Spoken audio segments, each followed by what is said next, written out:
Halo Football Lovers, berjumpa lagi dan lagi dengan Kakak Spasi. Kali ini Kakak sudah menyiapkan berita terupdate seputar dunia sepak bola dalam segmen Spasi Tonight. Selamat menyaksikan!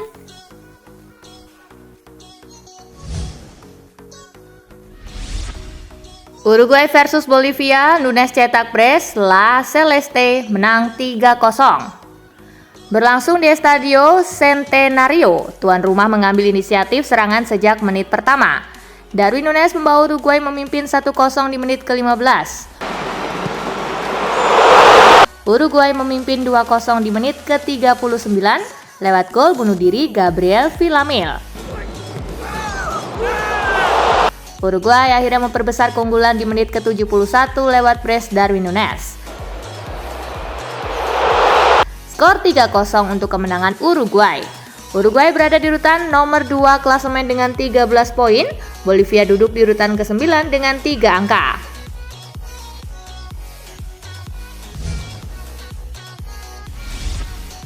Brazil versus Argentina, tim Tengo menang di kandang Samba. Laga berlangsung di Estadio Maracanã. Laga sudah panas sejak menit pertama. Tackle keras dan intrik antar pemain praktis terjadi sepanjang permainan. Argentina yang lebih banyak ditekan malah unggul duluan pada menit ke-61 lewat Nicolas Otamendi. Upaya Brazil untuk menyamakan skor selalu gagal. Beban makin bertambah setelah Brazil harus bermain dengan 10 orang menyusul kartu merah kepada Joelinton. Skor 0-1 menjadi hasil akhir laga. Tambahan 3 poin mengukuhkan posisi Argentina di puncak klasemen dengan 15 poin. Brazil terlempar ke posisi ke-6 dengan 7 poin.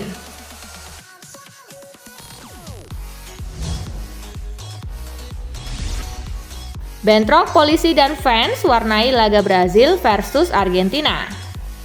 Laga Brazil versus Argentina harus tertunda kurang lebih selama 30 menit akibat terjadi kericuhan penonton. Dikutip dari ESPN, keributan dimulai saat pemutaran lagu kebangsaan kedua tim yang bertanding. Keributan terjadi di tribun yang ditempati oleh fans Argentina.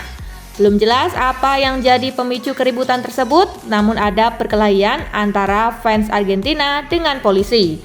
Melihat kondisi di tribun yang tidak kondusif, pemain Argentina mengambil inisiatif untuk memenangkan situasi. Setelah itu Lionel Messi meminta rekan satu timnya untuk kembali ke lorong.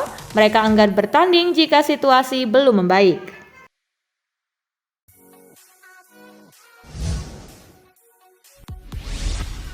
Drawing Euro 2024, Italia di pot 4 bisa masuk grup neraka. Timnas Italia memang lolos ke Euro 2024, tetapi Gliazzurri bakal harap-harap cemas terkait kemungkinan segrup dengan tim-tim kuat. Sebab Italia masuk ke pot 4 yang berisi tim-tim lemah seperti Serbia, Swiss, dan 3 tim pemenang playoff. Itu artinya Italia berpotensi berada satu grup dengan tim-tim kuat seperti Jerman, Portugal, Prancis, Belgia, Spanyol, dan Inggris yang berada di pot 1.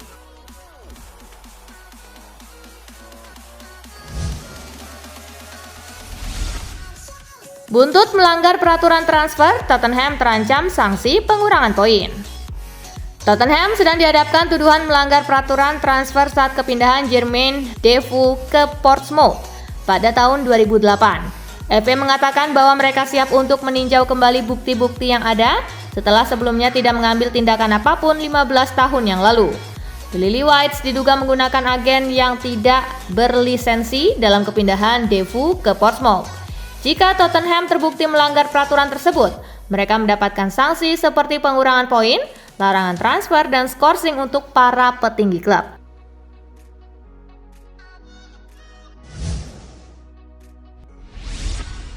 Inginkan FS, Manchester United harus berani pecah rekor transfer. Raksasa Premier League Manchester United harus memecahkan rekor transfer mereka jika memang ingin mendatangkan João Neves dari Benfica. Sebab ada klausul rilis dalam kontraknya. Nominal dalam klausul rilisnya sangat besar, yakni mencapai 120 juta euro. Jika memang menginginkan Neves, maka MU harus memecahkan rekor transfer mereka. Sebelumnya, rekor pembelian termahal mereka adalah Paul Pogba. Ia dibeli dengan bandrol 105 juta euro.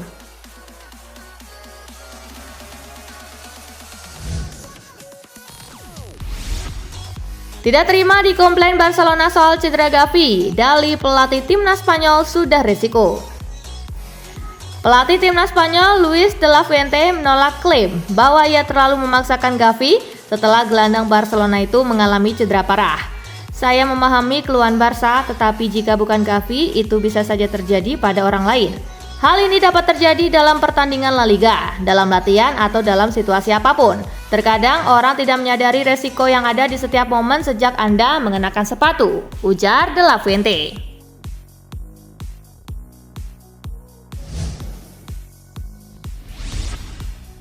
Dua pemain Real Madrid hilang, Ancelotti semprot jadwal neraka FIFA. Dua pemain Los Blancos, Vinicius Junior dan Eduardo Camavinga mengalami cedera saat membela tim nasional mereka. Situasi ini membuat Carlo Ancelotti marah dengan FIFA. Carlo Ancelotti pun meminta FIFA untuk segera mengambil tindakan serius dari situasi ini.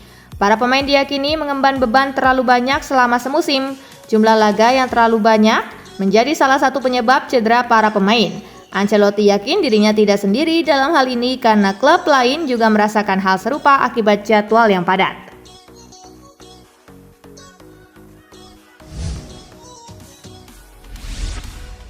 Meski dihianati, Frank Kessie tetap jadikan Barcelona spesial di hati. Bergabung dengan Barcelona menjadi impian nyata bagi Kessie, namun masa bakti Frank Kessie rupanya hanya seumur jagung di Camp Nou. Namun kondisi keuangan El Barça yang tidak sehat akibat tagihan gaji yang membengkak membuatnya harus menjadi korban. Kessie sendiri tidak menampik jika dirinya seperti dijadikan mesin uang oleh Barcelona. Meski begitu, Kessie menyimpan hal yang baik dengan cinta dari para penggemar dan telah memenuhi salah satu tantangan dalam karirnya, yakni bermain di Camp Nou.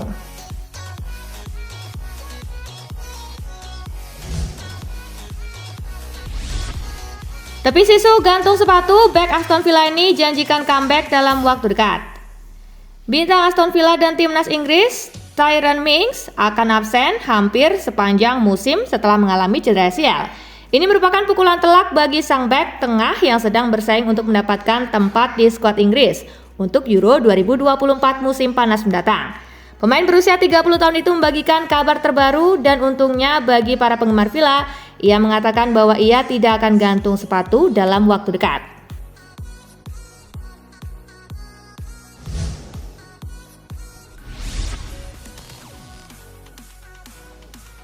Thomas Müller beri kode waktu pensiunnya sebagai pemain sepak bola. Thomas Müller kini sudah berusia 34 tahun dan ia telah mendekati akhir karir dari seorang pemain sepak bola profesional. Baru-baru ini dalam sebuah wawancara bersama Sport Bild, Müller memberikan kode kapan ia akan pensiun sebagai pemain sepak bola. Müller mengisyaratkan bahwa dirinya akan pensiun pada tahun 2025 mendatang, di mana kala itu ia akan berusia 36 tahun. Kini ia masih memiliki harapan agar bisa memperpanjang kontraknya bersama Bayern Munich selama 1 tahun lagi, di mana kontraknya saat ini hanya akan berlangsung sampai 30 Juni 2024.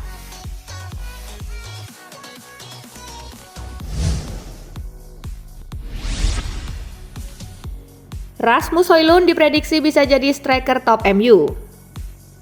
Mantan striker Manchester United Henrik Larsson mengaku terkesan melihat performa Rasmus Højlund.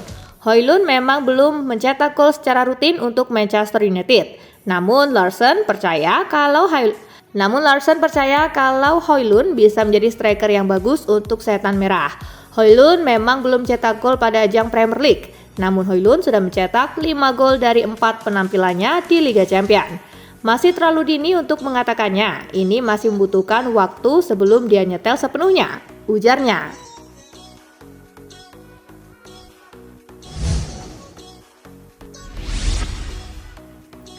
Ex pemain pertanyakan proyek yang sedang digarap Chelsea. Chelsea dianggap tak punya rencana yang jelas meski sudah memasuki tahun kedua Todd Boehly memimpin. Meski sudah belanja begitu banyak pemain baru, The Blues tetap saja tercecer dalam persaingan gelar juara. Mantan gelandang Chelsea, Florent Malouda pun menilai tim Laden Biru belum menunjukkan rencana yang jelas dalam membangun skuad juara.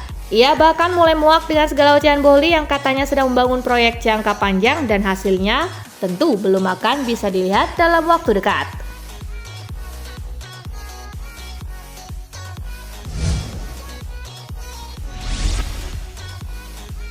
Dihargai 1,9 triliun rupiah, Jack Grealish belum juga terlihat wah di Manchester City.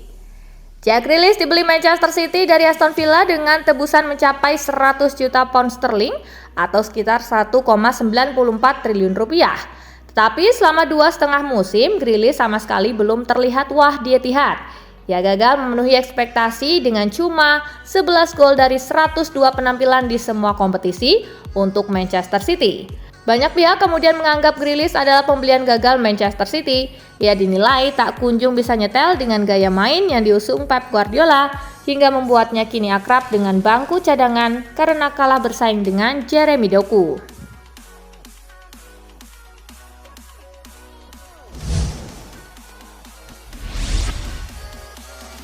Real Madrid terkesan dengan bakat Jude Bellingham, tapi Real Madrid terus memantau pemain Sunderland berusia 18 tahun Jude Bellingham dan akan sangat tertarik untuk memilikinya suatu hari nanti. Namun, menurut laporan terbaru, tidak ada tempat baginya di skuad Madrid saat ini. Raksasa Spanyol tersebut akan sangat tertarik untuk merekrut pemain muda Inggris tersebut dalam beberapa tahun ke depan. Ia mungkin tidak masuk dalam rencana mereka untuk jangka pendek. Namun, mereka melihatnya sebagai opsi yang menarik untuk jangka panjang.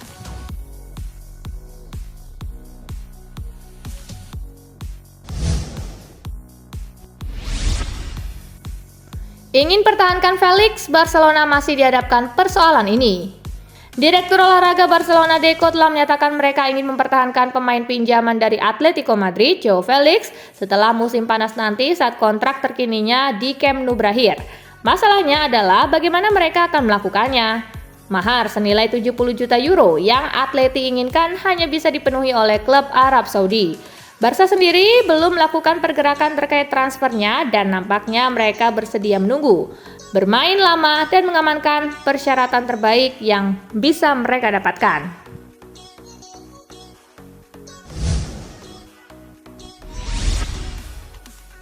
Menit bermain kurang di Lazio, Marseille berminat tampung Kamada. Raksasa Ligue 1 Marseille dikabarkan berminat untuk merekrut gelandang Lazio, Daichi Kamada, yang menyuarakan kurangnya menit bermain di Olimpico di musim debutnya. Hal tersebut membuat masa depannya menjadi bahasan hangat di sana. Kontak dengan pihak lain sejauh ini masih bersifat eksplorasi dan dengan ketidakpastian dalam kontraknya, membuat dirinya dan The Equil harus mengaktifkan opsi untuk memperpanjang 3 tahun lagi pada Juni mendatang atau ia bisa dilepas dengan bebas transfer.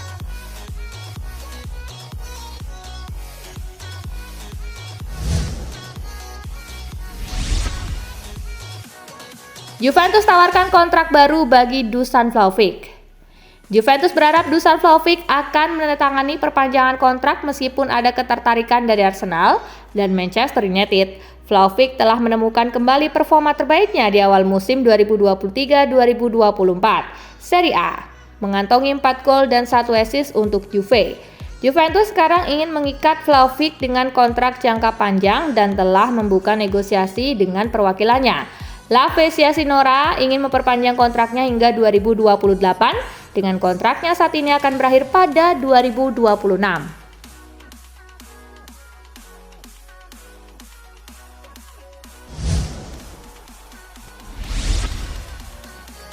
Memasuki usia pensiun, Olivier Giroud bicara soal targetnya saat ini.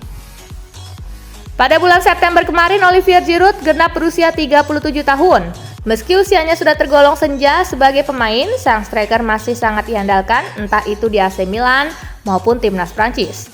Giroud angkat bicara mengenai targetnya sebagai pemain profesional di usianya yang semakin uzur. Giroud menyebut dirinya ingin membawa Milan kembali menjuarai Serie A dan ikut berpartisipasi di Piala Eropa 2024 bersama Prancis. Saya ingin memenangkan Scudetto dan juga menjuarai Piala Eropa. Ini tidak mudah, tapi kami yakin bisa melakukannya, ucap Giroud.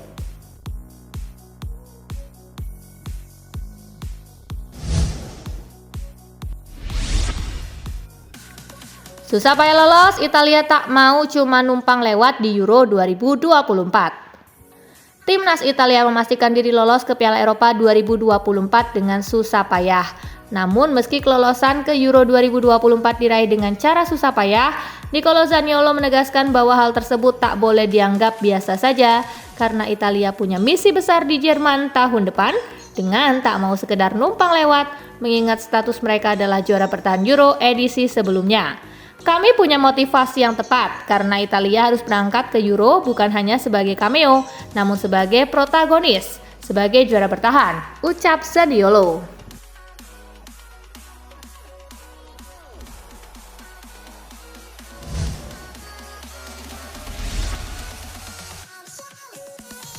Nah itulah berita sepak bola terupdate dalam segmen Spasi Tonight kali ini gengs. Simak terus ya berita-berita menarik dan terupdate dari kakak Spasi, tentunya di Spasi Football News dan Spasi Tonight. See you!